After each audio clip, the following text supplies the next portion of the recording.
You're listening to Pop This, the podcast where two women talk about everything pop culture. Here are your hosts, Lisa Christiansen and Andrea Warner.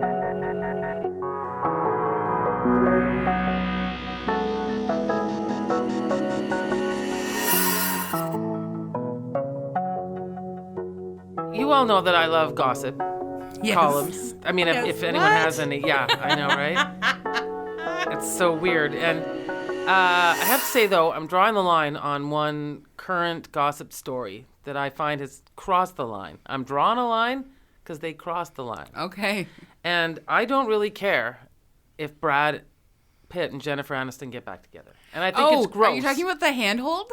Like yes, the hand grip? They met up at the Golden Globes recently. Yeah. And now everyone has decided they should get back together. Like, what? I feel gross about this conversation. People have been thirsty for that for so long. And I just, don't we want better things for Jennifer Aniston? Don't we? This man has done nothing but talk about how awful he has been recently. And how bad he is at marriage and how terrible he hates and, how much he doesn't like being married. He joked, even though he was, accused of hitting his son, in a drunken stupor in his, divorce from Angelina Jolie. And, there's, documentation about it. He made just a bunch of jokes in that room. I watched that speech, and I didn't watch the whole Globes. I never do.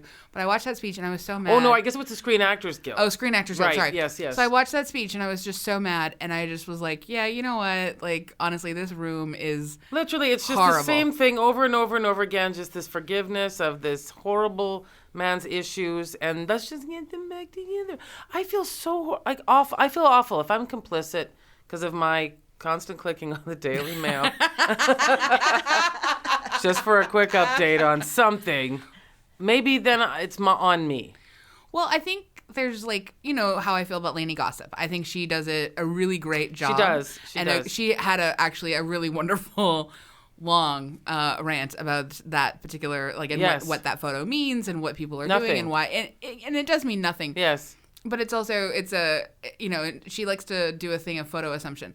The other thing that I have finally gotten into, because that I don't participate much in the reality television gossip world or the YouTube gossip world and stuff like that. Those don't mean much to me. I finally started listening to the podcast Who Weekly. Have you ever listened to it? Who's the host?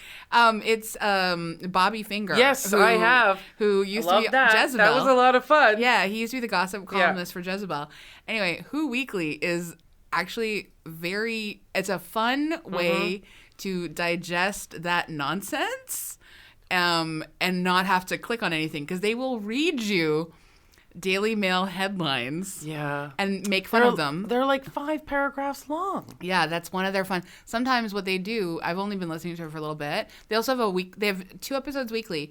One's a call-in show where they answer your Who questions. Basically, it's they sort of tackle the non-famous people. They're just the D-list folk. Yeah, who? Yeah. That's what the point of the podcast is. It's See, I never asked that though, so I'd listen. I think you might enjoy it. Oh no, I have. Oh, sorry. No, okay, and I did really enjoy it. Yeah. It's just that I feel up to speed. You are up to speed in a way that I'm not. So yeah. Yeah. So perhaps there were some revelations there for you. Well, more so, I just was how do I don't care about any of these people, but the way that they analyze.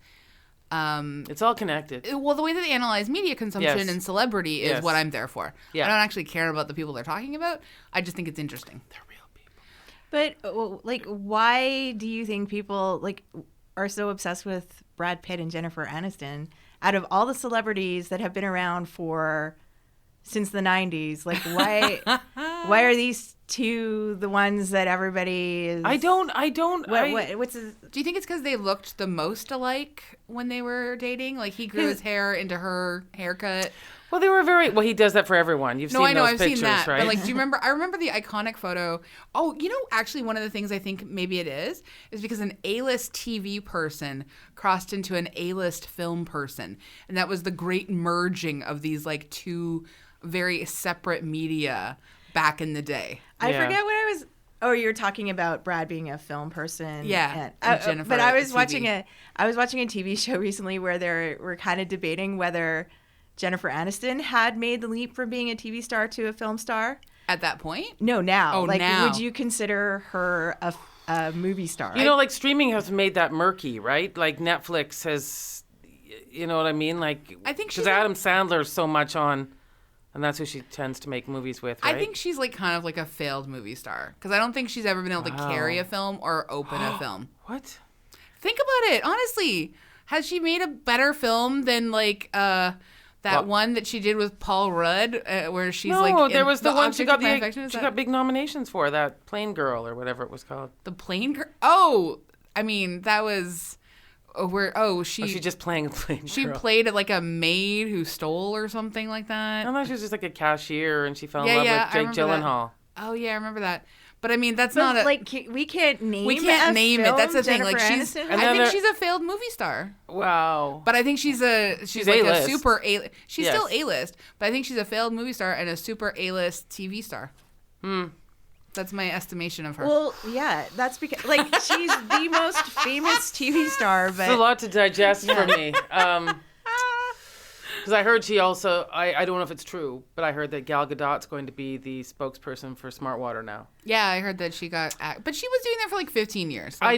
You know what? I think it's time for Gal. And I think Jennifer Aniston's fine. I think she is. I think spends all her time in Cabo. She's got a collection of. I don't think we have. But also, still, I'm just shocked at how relevant they are to people who follow celebrity news, because when she joined Instagram, which was only a few months ago, she was the fastest person to get to 1 million followers or something like that. She is so popular. Lainey has a lot of great analysis I about think why managed, Jennifer Aniston I think is so we popular. still have a lot of nostalgia for Friends, for better, for worse. Yeah. I think we've been learning a lot for worse over the years. And young people love Friends. And they do love Friends. It's a comfy show in our dark times. Next to The Office, that's like I think the two most popular, and Seinfeld maybe of streaming shows. But like or something. for young people, like they Friends even and The Office are like the two most popular. They love it, and I also think she has managed to not do anything really terrible. You know, like no scandals. Yeah, she hasn't had any scandals. Even the ones that she did have were more like, you know, things that like Brad left her, and I guess there was the murkiness of the Justin Theroux with someone else beforehand, but it's not. Well, like the way she gets sort of pitched in the media and written about in the media, and sort of like her being someone who is dumped is very fetishized by specific writers in different tabloids. Yeah. And the idea that like she's just like us. Millions of women are just like Jennifer Aniston. Yeah, I know. Honestly, and she's always maintained a ridiculously consistent style. Mm-hmm. Same hair color, same look, same bronzed face, the same kind of simple wardrobe. Yeah, you'd think that tan's going to catch up at some point. It hasn't yet. But they always compare her situation with Debbie Reynolds. Yep. Eddie Fisher. And Elizabeth Taylor. And Elizabeth Taylor. Totally. All the time.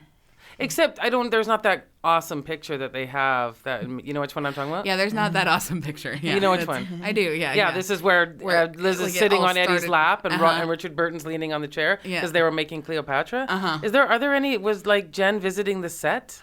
If so, those photos have never seen the light of day. Well, that's the thing. She's very accessible. Jen. I know. Very accessible. That's what I think it is about her, too.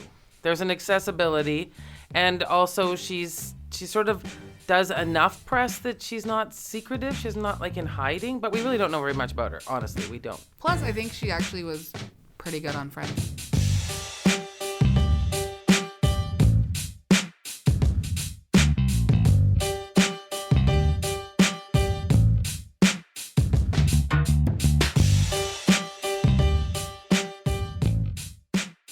It's Jen. How can we help it?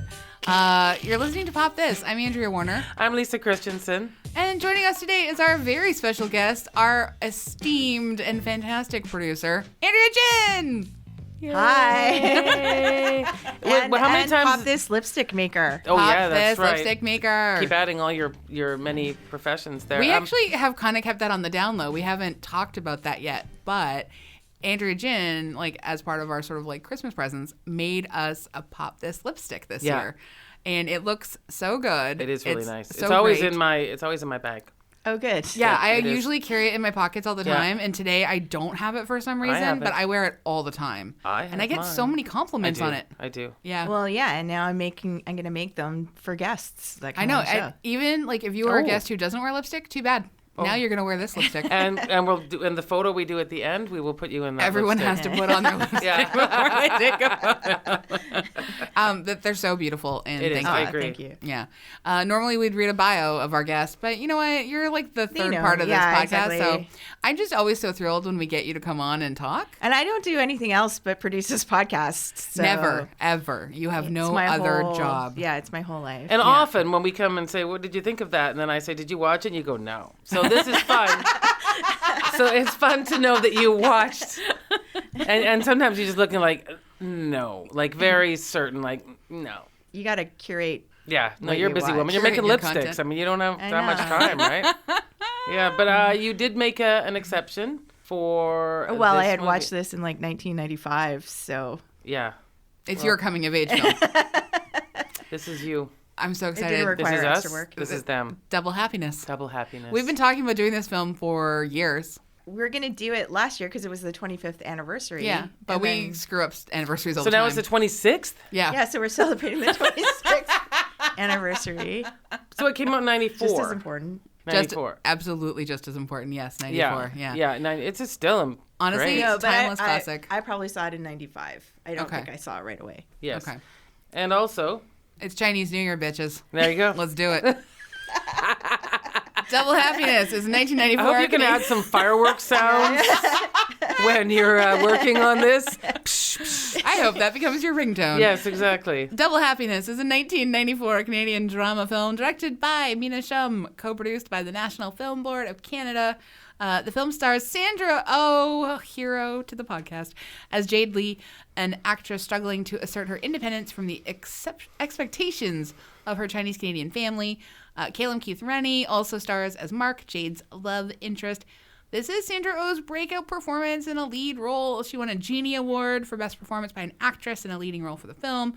It's also semi-autobiographical because it's Mina Shum's sort of an adaptation of her life story, who's the first Chinese-Canadian woman to direct a feature film with a wide release. Long live Mina Shum. Yeah. Yeah. I thought it was more autobiographical. I know it was semi. I wonder, do you know where all the lapses of the changes are from her life? No. No. I mean, I do know from reading her bio that she did leave home at 18, and I think she did want to become an actor, and went for. Well, she was that. acting in this movie. She gave herself exactly. a part. And So great. Those parts are accurate. Yeah. This, I remember seeing this film when it came out, but probably 95 or something as well. But when I went to watch it again, I was impressed with how great it was. Like, it's fantastic. Like, it didn't feel like, whoa, dated. Yeah. It really felt like relevant. Yeah.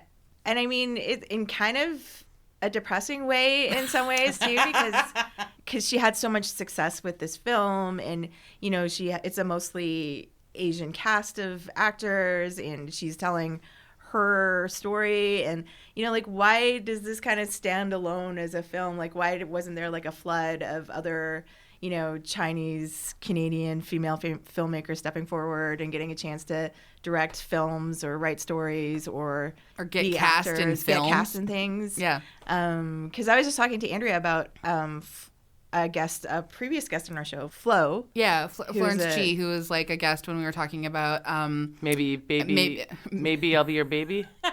Always be my maybe. Always be my maybe. Yeah. Yeah. And who's one of my best friends, and she grew up and tried to act in Vancouver and ran into a lot of roadblocks that are very, very much in keeping with the ones that Mina Shum and Jade encountered. And that was also like in sort of 97 to 2002-ish kind of time frame, 2003. Like that was sort of peak around that time. Yeah. Yeah, and so when you saw it, how much of this film were you relating to as well as just watching it as, happy to see Chinese Canadian, cinema? It was like seeing somebody like me go to the moon or something, like in this fact that she told this story in such a bold and honest way, and like it's her first film and she shot everything and she wrote it, and it was incredible. And to be so brave to talk about your family like that and tell the story, and she got so much acclaim and success from this film as well. It was just astounding. It's such a balanced film. I forget about that too, because and I did read an interview with her where she said if she'd made the film when she was younger, she probably would have made the dad less kind. And now when she got older, she was able to be more thoughtful around her dad was really just trying to help her, and so she could make him a more rounded person. Yeah, and I mean, there is a way, I think, like you think of your parents as kind of an oppressive force in your life when you're growing up. And then for me anyway, as I came into adulthood, I began to appreciate more, you know, their position on things and why they thought things and, you know, like why they did what they did. And I felt I've grown into sort of understanding more about my parents. And I'm sure that it is true. Like if I had written a story about my parents when I was a teenager, it would have been how, like, you know, strict and mean they were and all of that. But now I think, you know, as you grow into an adult, I think you have a more well-rounded idea of like where they're coming from and why they do things. And I think like what I really liked about this movie is that like I understand, like I think I understand. I mean, at the very least, I'm empathetic to the father's desire to, you know, he came to Canada with this sort of like, but he had all these other dreams, and I think juxtaposing him against the uncle, and like showing sort of like this different relationship and this different possibility and this different life, like I really loved actually like sort of, I mean, you can see this sort of strictness and the disappointment and how he's holding tight to what his hopes are for his children. He's already fully estranged from his son, which is a pretty significant, you know, situation to be in.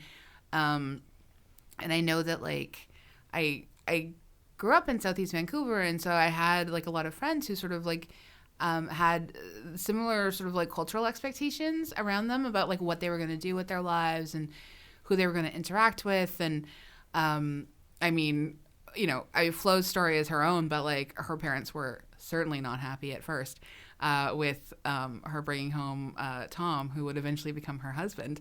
Like it was not great for a number of years. And then what ended up happening is that like her dad, who had like the biggest objection to Tom, ended up loving Tom the most.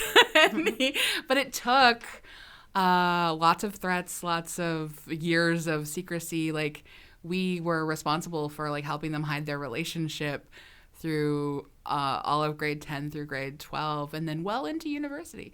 And that was like our Friday night was like making sure that like they could hang out and date and see each other and get her home. Like I was barely acceptable, but I managed to sort of skate through. Tom was not. How did her parents react to her being an actor? I mean, I don't think they were thrilled about any of that either. It was because, I mean, she grew up like she had to play piano and she had to like get, you know, and she had to like achieve a certain sort of grade level, and like the acting was really just for her. That was her chance to just be like, no, I'm going to do this on my own. And I mean, I might be misspeaking here, but I'm pretty sure she paid for all her acting lessons by herself. Like she really was like earning her own money and doing her own thing and still going to school and going to university and stuff like that. Like even deciding to pursue communications and research was like originally she was supposed to do computer programming, and that's, you know, like, so there was lots of different sort of like things that were happening that were just really like echo in this film. For anyone who hasn't, should we just do a quick plot synopsis? Oh, sorry, we skipped all over that. We did. Although, and we should also mention now like too, 45 minutes into the podcast. But we should also mention that it's on GEM, which is the CBC streaming service. So yeah, you can watch it. You know, free. yeah, and with a lot of commercials, but there were a lot of commercials. Yeah, but I was appreciative of being able to watch it. Yeah, and no, I was too, and I just thought it was nice to let everyone know you can easily watch this, because sometimes we've chosen we're not going to do something even though we would like to because it's too hard to see. Yeah. If you're or in Canada, find. you're Yeah. fine. Yeah. And probably you can also stream it through the NFB or rent it through Yeah, iTunes. exactly. So, all right. So Jade is an independent 22-year-old Chinese Canadian struggling to live the life she wants while not disappointing her traditional Chinese parents. In an effort to encourage their daughter to start a family, Jane's parents set her up on a series of dates with nice traditional Chinese boys, but Jade is not interested. And sometimes neither are the Chinese boys. When she meets a Caucasian grad student named Mark, Callum Keith Rennie, she has to decide how much her happiness is worth. Her own happiness, is worth. Yeah. Can I just say, like, Sandra Oh is so great in this movie. And, like, to be that great in your first feature film role, and as we've talked about with, like, Killing Eve, to continue that level of excellence your entire career.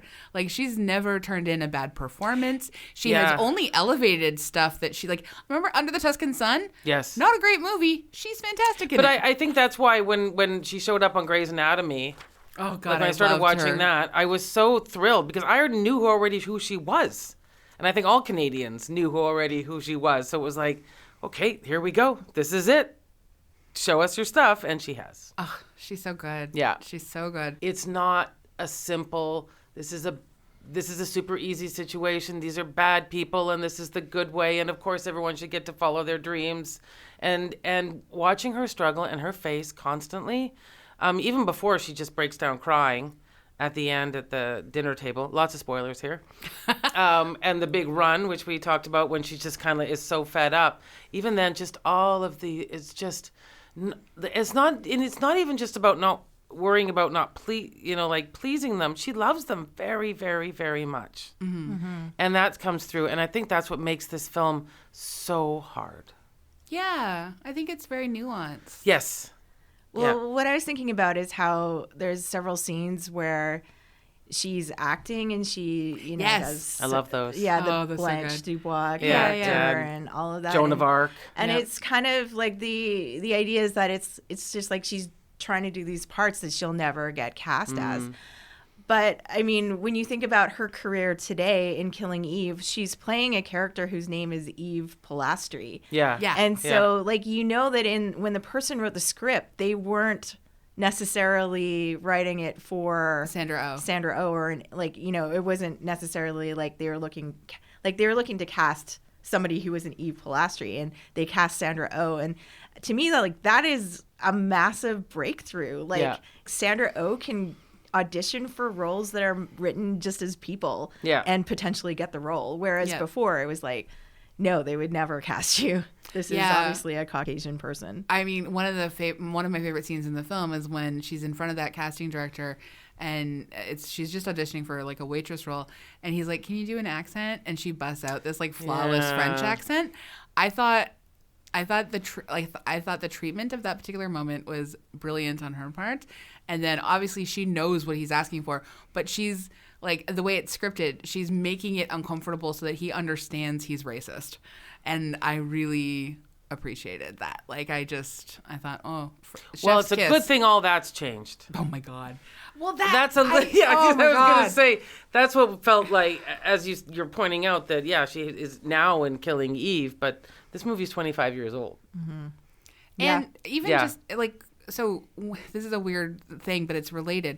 Carlos and I were watching, he found this, like, channel on YouTube that collects all the different years and nights of television show credits. So, like, you can see what was on Monday nights on all the channels in 1988. And it's weirdly compelling to watch because there are shows that you've never heard of, and there are shows that you obviously knew very well, and things that like live in your muscle memory in a way that, like, why would I know instinctively that this is the theme song for Dallas, a show I never watched, but that lives in my brain. Anyway, so all of this to say, we were watching, I think it was like 85 or 86, I can't remember. It was a Saturday night, and there were actual television shows with like Asian Americans, Asian Canadians in lead roles on TV, more in the proposed fall schedule of 85 or 86 then exist on television in 2020. Yeah. And I just, like, both of us, like, looked at each other and were like, how are these, like, small pockets of, like, you know, like, intentional casting beyond whiteness then eclipsed by, like, decades and decades? And obviously we know why. It's racism. White spirit. I think we've been living through 10 years of doubling down is kind of doubling down on the racism. Yeah, just like there was like maybe some efforts to fix some things, and then just no, we're going extra hard on that. Yeah, it's just still so many like white people in power that are like doing the, I don't know, flex of just casting. Anyway. Yeah. I thought this is still a conversation that is happening 25 years later. Yeah. I would like us not to be then saying this is a conversation that's still happening 35 years later. The other thing I think that was really great about those little cutaways of her doing these monologues too was also reminding us of how much acting she's doing in her own life. Like having to pretend to go out on these dates with these men and pretend to them that, yeah, I'd like to take some business classes. That sounds super great. And how they're treating her as if this acting thing is just like a little passing hobby until you get, you know, to the real life you're going to have. So her entire life, except for when she's not at home, is an act. But then there's also this beautiful part where she's very close to her mom and her sister, and she's actually really close to her father as well. And I'm really happy that she chose to, you know, put some of those fun moments in where they were dancing and singing karaoke, just to give you a sense of how this is like a really beautiful place. Like, but Dad's really, really gotta learn some things about the patriarchy.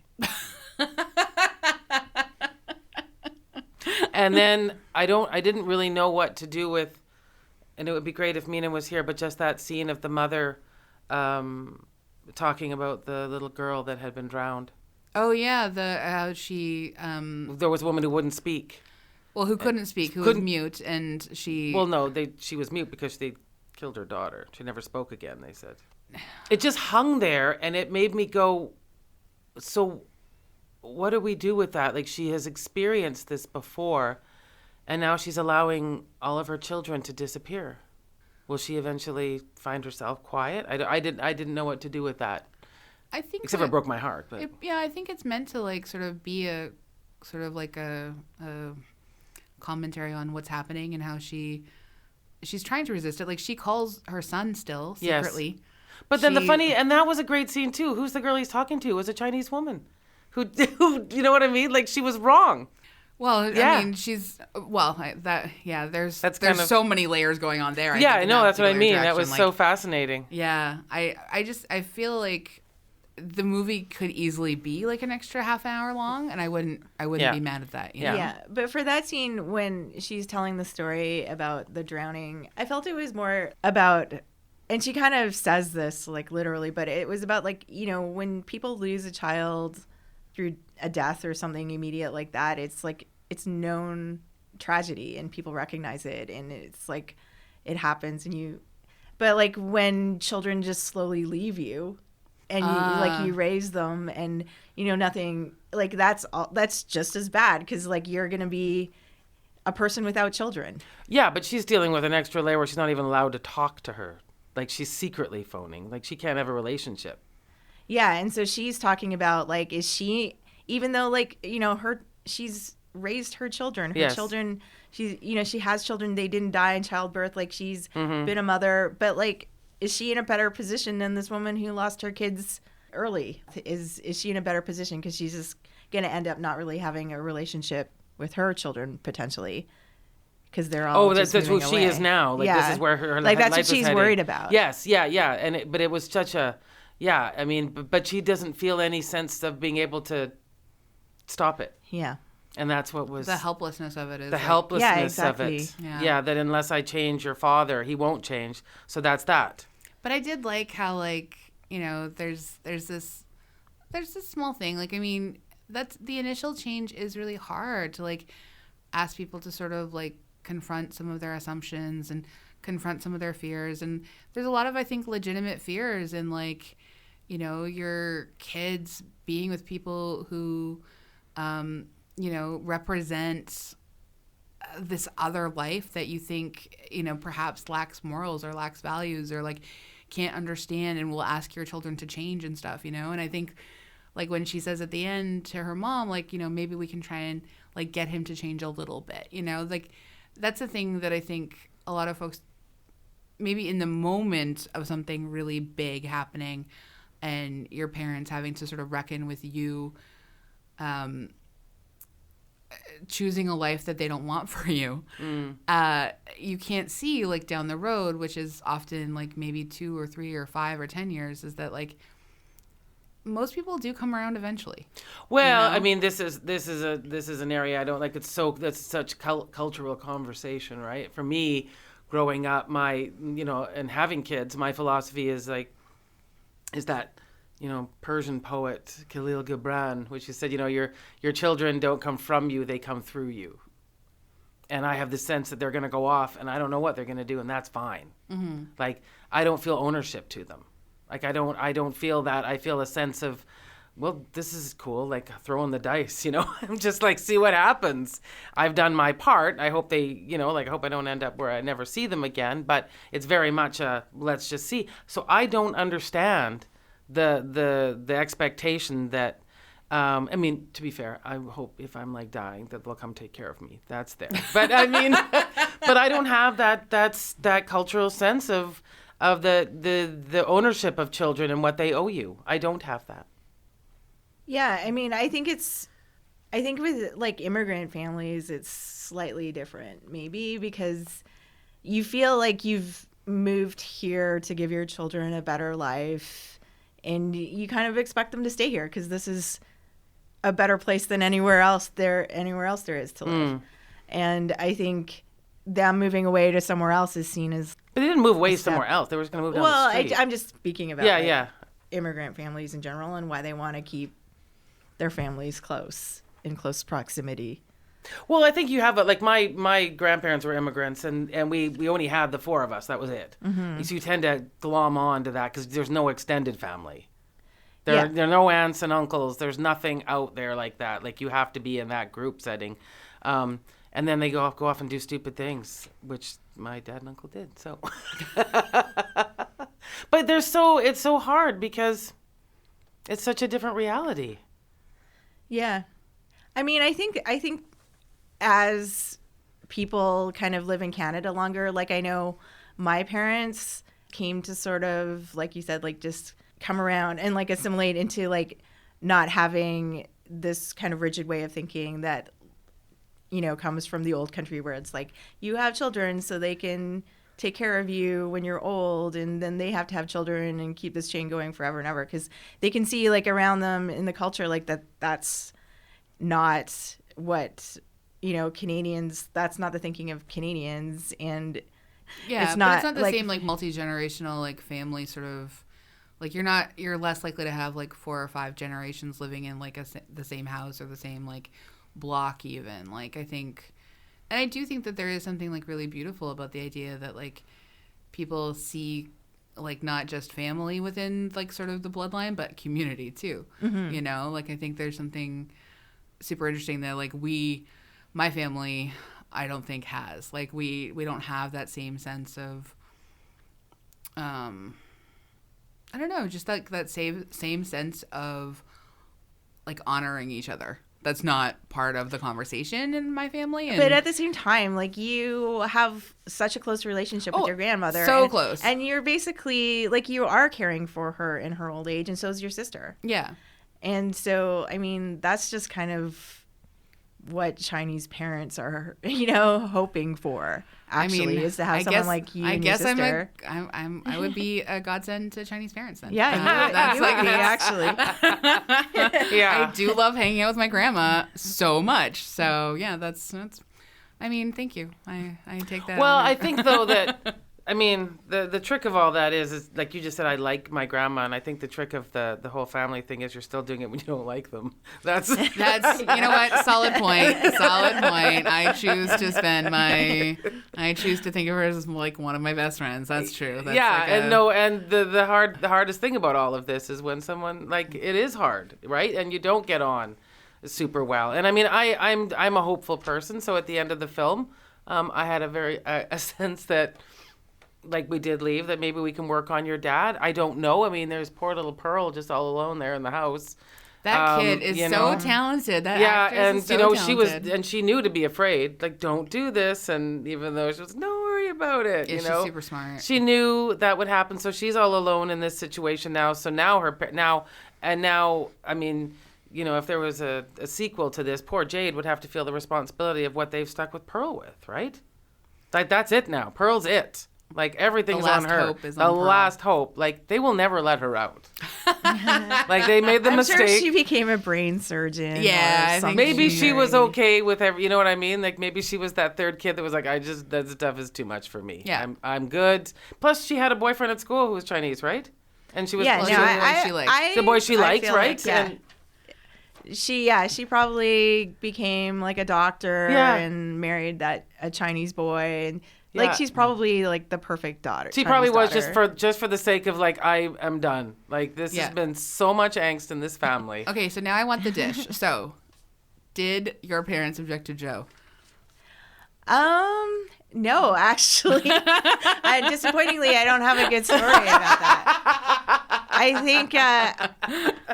think because, you know, we grew up in Tawasin, which is a suburb of Vancouver, and it's a very, at least when I was growing up there, very white suburb. Like, there's like 3 Asian kids in my entire school. And so I think that they just kind of resigned themselves pretty early that just numbers wise, like, I was never gonna really meet it. Like, I don't know how many Chinese boys I would be able to meet, really. Like, I think I met like a million times more than like you. Exactly. You lived in East Van, and so it would have been a different story. But... White Rock, no. Yeah. So don't be hanging out there trying to Yeah. Yeah.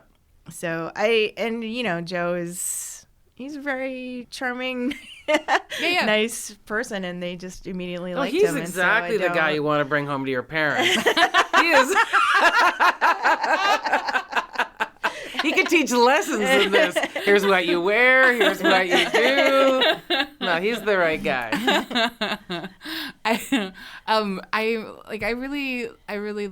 Obviously we really like Joe. But I thought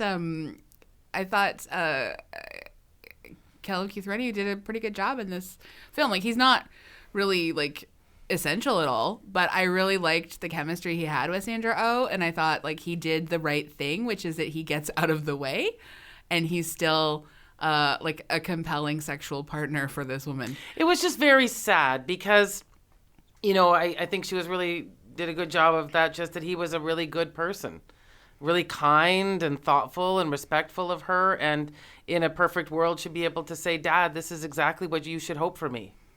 To meet someone who cares about me, and you know, and is all the things that a person should have in a partner. And apparently has his own loft in Vancouver. So mid-90s. I hope he hung on. Mid-90s real estate, pretty good. Let's remember, this is actually 80s lived through. That's filmed in the 90s. So isn't it set in 90s or? It is at 94, but I mean, she would have been. This would have been her.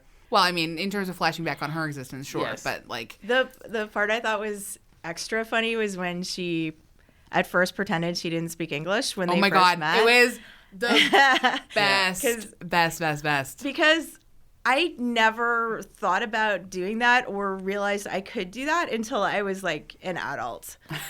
And I've only deployed it like a few times in my life, like on the bus or whatever. I love it. But it's amazing when you realize that you can just pretend you don't speak English to avoid. And then you can hear people say things too. Avoid an interaction with somebody. Wow.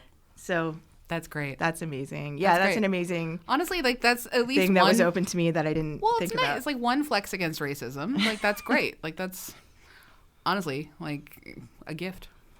It is. Yeah. But there was I also like, just because I really loved seeing Vancouver that way, I like the fact that it was very, very centered, very small world. Like, it really centered on exactly where she Vancouver. was. It's so Vancouver. So that East Vancouver too, right? Yeah. When the car kept going along that dirt path behind the house. Yep. And just all the working parts of the city. But their backyard garden is such a Chinese family Oh, garden. with all the with, digging and the, yeah. like growing. Because Yeah. back in the 80s and before, like, it was very hard to get Chinese vegetables in Vancouver. So a lot of people just grew their own in their backyard. Mm-hmm. Yeah. And so, like, every Chinese family is familiar with their grandma growing all kinds of vegetables and having, like, those raised boxes and just... And the tin foil behind the stove. Yes, that was a thing, too. I think she did a really nice job of making sure that this was... that felt like the actual experience of the tea being made and bringing home the food and I love that opening scene too of the table, the Lazy Susan in the middle. That was an amazing shot. That was so funny. That was so perfect. Like, I really, I mean, to lean in to say this was my world, this is my culture. Like you said, that's why it felt so important to you, that there wasn't it wasn't sort of a backstory. This was my life. She nailed it. Yeah. It was like, that's like what my grandma's house looked like. And like, like every detail of this movie is exactly like Chinese Canadian. Like, it's so authentic. It's crazy. I wish that, like, we talk a lot about directors and their muses, and we spend too much time wasting our breath on, like, Quentin Tarantino. But, like, talking about Mina Shum and Sandra Oh as her muse, like, because Sandra's been in, like, all of her, she was most of her, like, feature films. She was in Meditation Park as well. But she was also in the, oh my gosh, it's the one she made, like, after Double Happiness. Drive, she said? No, not Drive, she said, but the other one. And there's a little girl in it, and like Sandra Oh plays her mom. I was just looking at it before we came here, and I watched the trailer. Anyways, it's but when she made Meditation Park, there was a lot of talk about, like, around that movie about how Sandra Oh is, like, her muse. Okay. And I think I want to have, like, that be part of a permanent conversation forever. Whose muse? Who? Like, Sandra Oh as part of, like, Mina Shum's muse. Okay. I read that she wrote her second film, Drive, she said, with Sandra Oh in mind in the starring role, but it didn't work out because Sandra had other... I guess Moira Kelly? Yeah, Moira Kelly ended up being the star of that film. But, yeah, when she was writing it, she was thinking about Sandra Oh. Yeah. I just love, like, those kinds of friendships and those, like, how those like artistic relationships feed each other.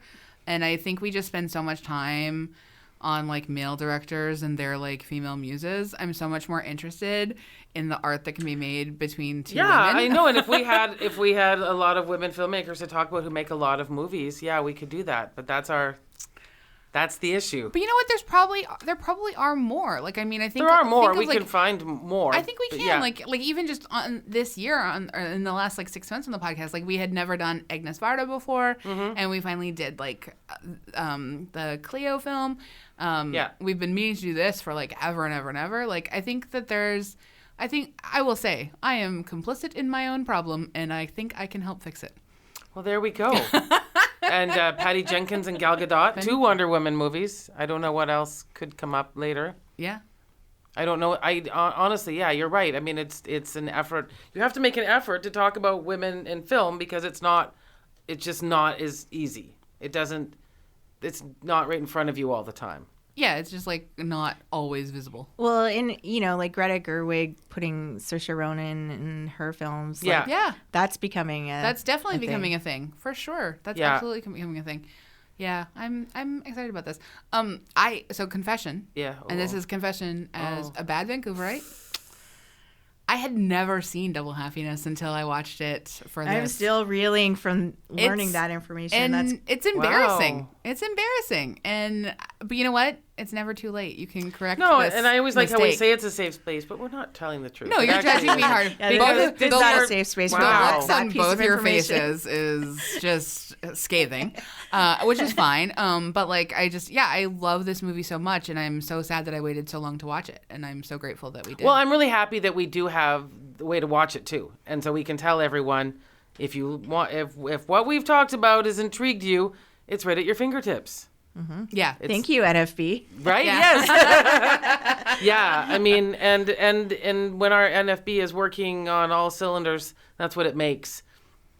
And I do love that movie. And again, I also want to tell everyone that I think that there's something about saying someone that's 26 years old, it feels like it could be right now. And for reasons that sometimes are sad, as you said, not a lot has changed, but it has a real feel to it, right down to the soundtrack, like with the shadowy men. Boy, if you're a Kids in the Hall fan, that's all of a sudden you're like, wait a second, what am I? It's also just a great story. It is a great story, but it feels and it looks good. I just like the whole sense of it. I like the world I'm in for a little while. I just think it's a consistently, you're not like going, oof, ever. Yeah, and I found like the humor and the writing aren't dated. Like, no, it's still funny. Yeah. You know what? I think because it's not a movie that's predicated on cruel humor. It's just a movie that's like about like honestly funny things. And honestly funny things don't ever age. Like they're always funny. Yeah. So I think that's one of like the major successes of this movie. Yeah, I agree. And to our eternal question. Does it pop? Yes. All the pops. All the pops. It's going to just keep popping forever. Yeah, I love this movie so much. I'm very happy it's here, and I'm happy we got to do it again.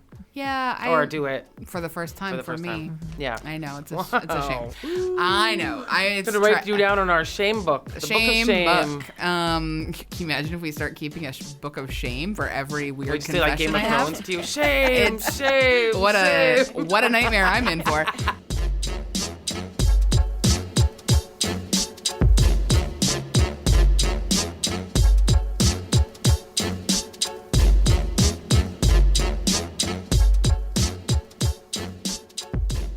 We love to leave our episodes on something we recommend. So, Andrea Gin, as our producer and our guest, would you like to go first? Yes, I think you know what I'm going to recommend because I've been talking about it all week. But I started watching Cheer on Netflix last weekend, and it's become my favorite obsession. I'm looking up all the kids on their Instagram to see what they're up to now. And it's just... I just love that show. I am very excited to dip in, as you can imagine, because of my nieces are both in Cheer and have been for, since they were really little. Yeah. And so this is a world I have spent some time in at different meets and seeing them how they love it. Like, it is something they love so much. Yeah, and I mean it's essentially a straight ahead, talking head documentary. There's nothing groundbreaking about that, but it's just the story of these kids and their coach, and you just get drawn in and you just like fall in love with them. It's like a Friday Night Lights for a new generation. Yeah, I'm very excited. I haven't watched it yet, but I can't wait. Yeah, agreed. Lisa? So it is the season of the blues, kind of January, and if you're having some, little issues and stuff, there's a really wonderful podcast I listen to occasionally called 10% Happier with Dan Harris. Does anyone know it? I don't know it. A really interesting backstory. So Dan Harris is an ABC journalist, TV reporter, and in the middle of one of his news reads, he had a panic attack. Mm-hmm. And you can watch it. I've watched the video. And it sent him, it was like Diane Sawyer threw to him. Oh, wow. And he threw right back to her. Oh. And everyone made the face like, oh, okay. I guess that's what we're doing now here. Yeah. Dan's gonna do this now. Yeah. And you can see him. And then he went off on a journey to try and figure out what he had done wrong. He thought he had reached a certain height. But anyway, it's a lot about meditation, interviewing different people on meditation. And yeah, if you think it's going to cure everything, it won't, but you can become 10% happier. That's nice. And that's not a bad goal. Anyway, it's been around for a while, but it might be helpful to some people if there are some, seasonal struggles or something else. I always find it very practical and helpful. That's great. And I like a modest goal of 10%. I like things that are quantifiable. Yeah, exactly. 10%. And I'm really into numbers sometimes. I am going to recommend the film Pain and Glory. It's the new movie by Pedro Almodovar, starring Antonio Banderas, and it's basically like Pedro Almodovar's like story of himself, and Antonio Banderas plays him, and it's certainly like it grapples a lot with drug use and specifically heroin and pain and Glory? Truly, like physical pain, like sort of and mental anguish and panic and depression and things like that. But it also talks a lot about like art and what it means to sort of make films and what it means to sort of let people down and be let down and stuff like that. Anyway, Antonio Banderas, like, it's a truly flawless performance. He is fantastic in it. And also there is, this is not a... If you don't know that Pedro Almodovar is gay in his real life, then cool news for you. When Antonio Banderas gets to have what can only be described as one of the hottest kisses I've ever seen between anybody in the world, when he sort of reconnects with someone. And it's great. And I think you buried the lead there. Man, I did not know that what I needed to carry on my last and celebrate my last week of Horny 40 was... Oh no, is it over? Well, I'm going to try and carry on the Horny 40 into 41. I think you should just keep it going. I want to try, guys. I thought you meant the whole 40s. I want to try, so I'm going to do what I can. But yeah, I did not know. And I want same-sex kisses for Antonio Banderas for the rest of my life. Oh. Sorry, Melanie. Oh, she's been out for a long time. Are they divorced? Yeah. I thought they were together for still. like 10, 15 years. Really? Yeah. All right. Well, now we've come full circle talking about celebrity gossip. couples. All right, fine. Thank you so much, everyone, for listening. Thank you, Andrea Gin, for being our excellent guest. Thank you. Happy Chinese New Year. Happy Lunar New Year. Happy Year of the Rat. Celebrate. Yeah. Oh, rats terrify me, so I'm not. I have a rat terrier, so I'm terrified for the whole year. Are you not afraid of Rudy? I'm not afraid of Rudy. No. He's doing the Lord's work. You're Year of the Horse. Year of the Horse. I'm Year of the Ox. What are you? Dragon. What a wild team this is. Yeah. Wow. And actually, all of it really checks out. I just want to say, like, I did spend like a good several years reading everything I could about Chinese astrology because that's part of my past. And all of those signs really check out for all of us. That should be a whole other podcast. I'm super excited about it. Also, because I also know your Western signs as well. So interesting. Anyways. Things all of a sudden got really cryptic and weird there. I love it. Look, I'm just saying, when you've got a Virgo ox, there's... I knew you were going there. I know. Anyway, it all checks out. Thank you so much, everybody, for listening. Thank you. I really appreciate it. And thank you, Joe, for manning the what's it? The ones and twos. The Is board. That what it's called? The board. Running the board. Running the wheels of steel. Good work, Joe, keeping us on track. And for making our Andrea very happy. Yeah. It all worked out. It all worked out for all of us. We're great. You can rate and review us 5 stars on iTunes and Stitcher and anywhere else you want. And Andrea Gin is our star and our producer, so thank you. Thank you. Thank you.